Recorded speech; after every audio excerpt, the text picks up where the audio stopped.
According to the current TBI director, he says this is the largest prostitution bust he's ever been a part of. Court documents reveal that several of these men were trying to meet who they believe were prostitutes on Germantown Parkway. I came across another lady who told me she was at the concert. She witnessed one of her friends being shot in the arm, and she immediately started running, and she was going to continue to run. Police say that 14-year-old boy smashed the stolen car into the back of this truck on Tampa Avenue in South Memphis, and the damage doesn't end there. Take a look. You can see what happened to my umbrella just that quickly. That's how dangerous it is outside. La policía está buscando 4 personas. 3 hombres y una mujer. Car thieves roam through your ride looking for the most valuable things. They search to try to get a purse, phone. I heard there were some camels out here, so you know what I just had to do? I had to get a free camel ride, and I think you guys want to come out for your free camel ride too. This block party is a lot more than just family fun. They have a message of empowerment for our youth. And if I come over here towards my left, there's parts of an office roof that's mangled into limbs that have been tossed around because of the storms. But actually, this is not the worst place hit here in Ashland. We were able to go exclusively.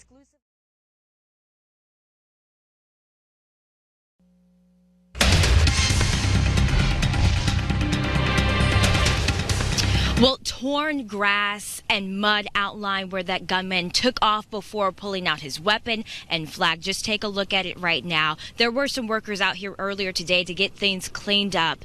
And police say it wasn't just law enforcement that played a role at saving the day. Students and faculty, fast thinking and fast acting, proved that the student alert system works.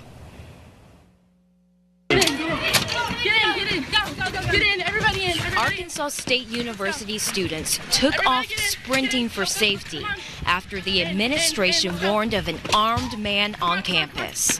Everybody get in, go, come on. Yes, there were people running, and it was kind of like a panic almost, and people were running, so me and my friend just decided that we needed to get out of there too and start running as well.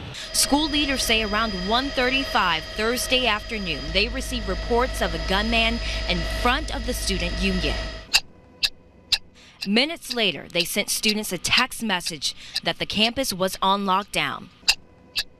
Within the hour, bomb squads and armored vehicles surrounded accused gunman Brad Bartelt. And after time of negotiations, the suspect threw down his shotgun and surrendered to officers. He was taken into custody without any incident. So we're blessed today that one, no one was injured in this incident, and two, that it all ended peacefully.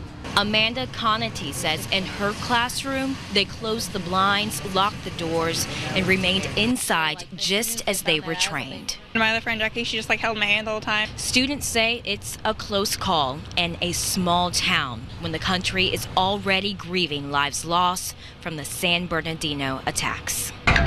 I mean, I was out in the open. I mean, I was walking behind the Union. I was walking up towards the lawn, and there was nothing around me. I was out in the open. I mean, I really just froze, and I had no idea what was about to happen next.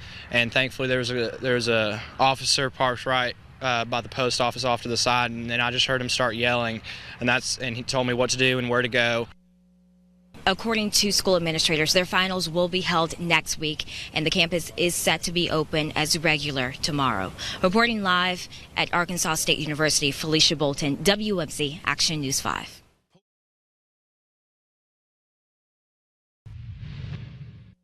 You may recall a little boy, Asher Drake Dilworth, In an open letter, who was murdered in McNairy County in August of 2014. Ashley Taylor addresses the governor of Tennessee.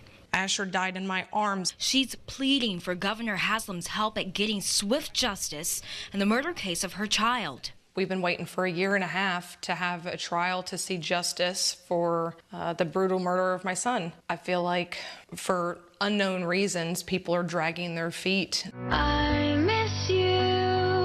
4-year-old Asher Dilworth died in 2014, but the trial has been postponed multiple times. The accused killer is Carrie Kyle, his father's girlfriend. My understanding is that in a kind of a "you're not my mommy" spat, he was shoved into an object in the bedroom and left unconscious. He spent 3 days in hospitals undergoing emergency brain surgery and suffering from violent seizures after the incident in McNairy County. The police report states Asher also had several bruises and teeth marks that were caused over a period of time. The district attorney's office says because of the complexity of the case, they agreed with the defense to reset the trial each time. The most recent reason was technical issues with processing evidence. Now this mom is hoping justice will come from this letter of hope. I felt like he died at the hands of somebody who clearly didn't love him, and I couldn't imagine him leaving the world not being in the arms of somebody who did love him. I love you, Mommy. In Arlington, Felicia Bolton, WMC Action News 5. That's just gut-wrenching.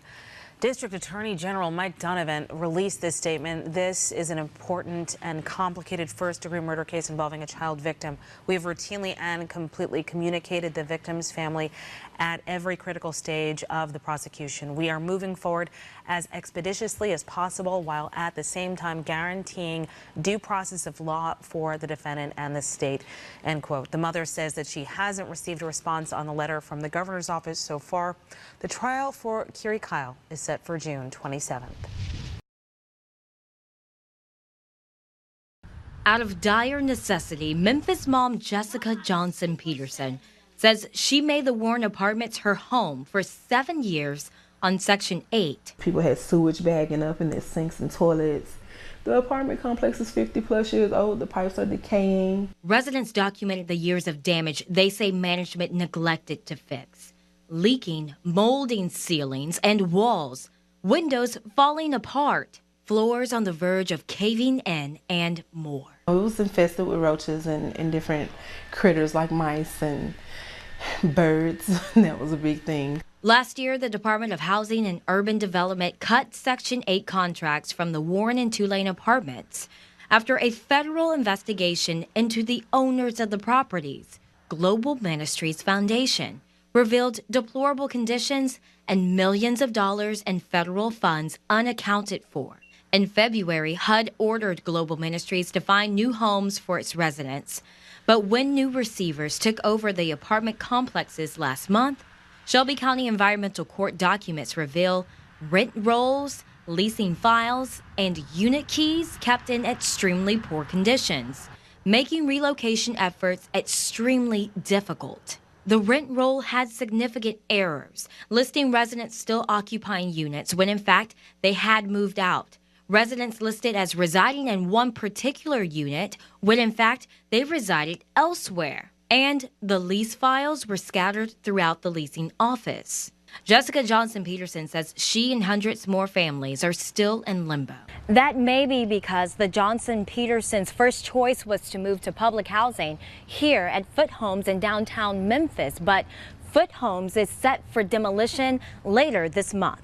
The Memphis Housing Authority confirms that more than 360 families living here will be forced to relocate as well, with Warren, Tulane, and Foot Homes closing at the same time. That's 700 families, more than 1,000 people forced to relocate at the same time. Me and my husband personally were turned down from 80 houses. I'm sorry, say that 80 houses. We applied, we looked at, we walked around 80 different houses. And for whatever reason, either the income or, oh no, we don't want to take that amount, or whatever the case was, we were denied. Brad Watkins with the Mid-South Peace and Justice Center says outreach services to sustain poor families are overwhelmed. Unless we as a city get down in front of this issue, there are going to be disastrous consequences. We've been calling for a delay of the demolition of Foot Homes until everything can be sorted out about the relocations at Warren and Tulane, and to make sure that people have been properly relocated and connected to services in their areas. The city seems bound and determined to barrel ahead with this phased demolition. The executive director of the Memphis Housing Authority, Marsha Lewis, says Foot Homes demolition is best for the future and admits the timing is tough. We knew that it impacted schools. It affected schools' attendance rates. People would move out of a whole community, and suddenly a school would have to close. We're tracking down where they are. We're working in concert with Shelby County Schools. We're working with the Women's Foundation, with Memphis Hope, with Urban Strategies, who are our social service component. Only time will tell the true impact as hundreds of families look for a new place to call home. It was like we all scattered. And neighbors to welcome them in. The stakes are just too high. I mean, we don't have a choice but to address this now. Felicia Bolton for the WMC Action News 5 investigators. Hernando High School senior Lawton O'Brien says swimming was love at first dive. As soon as you hit that water, it's just release. You're just focusing on to get to the other side of the pool, back as fast as you can. The 17-year-old took his first plunge at age 4.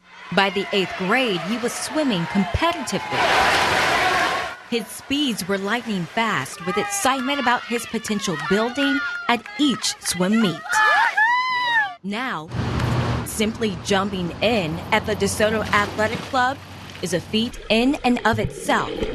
After a diving accident 2 years ago. Like mid-dive, it was either the left or right foot slipped on a raft that was in the way. I didn't notice it, I didn't realize it until my head hit the bottom of the water. And then I'm just floating there, just trying to bring my head up, trying to turn over, trying to make my arms move, trying to make my legs move. And I'm holding my breath as long as I can. Lawton's stepmom was able to pull him to the surface. He was in and out of consciousness as paramedics rushed him to the hospital. There, doctors delivered devastating news. They told me that I was in a spinal cord injury and that I probably won't be able to walk ever again. He was in pediatric intensive care for about 2.5 weeks. Lawton's mom, Jody Woody, recalls the diagnosis. 3 shattered, fractured, and herniated discs, resulting in paralysis from the neck down. He was having some blood pressure issues. They were talking about having to put in a pacemaker because he kept crashing. He did that about 2 or 3 times. And seeing that, your son just go down, it was scary. Lawton spent weeks in ICU before moving to the Shepherd Center in Atlanta for intensive physical, occupational, and speech therapy. Jody says her son's competitive spirit pushed him through. He never quit. He would say he couldn't do it, but he did it. I had to prove him wrong. After months of rehabilitation, Lawton mustered the strength to stand on his own. And just seeing him stand for the first time, it was tugging on the mom's little heartstrings there, and it was just like when he was a baby, just going through all that again. Standing led to walking, and nearly 2 years after the accident, Lawton was back doing what he loved the most. I did get nervous, but as soon as the water hit me, it just felt normal. Like I was back with my team, with my family that was at school, and I loved every second, every minute that I was always in that water. He's back at competing, though his time isn't what it used to be. He still struggles moving one of his legs and his hand, but just being in the water is a victory. Just keep fighting. Just know that you lived another day. Count your blessings. In DeSoto County, Mississippi, Felicia Bolton, WMC Action News 5.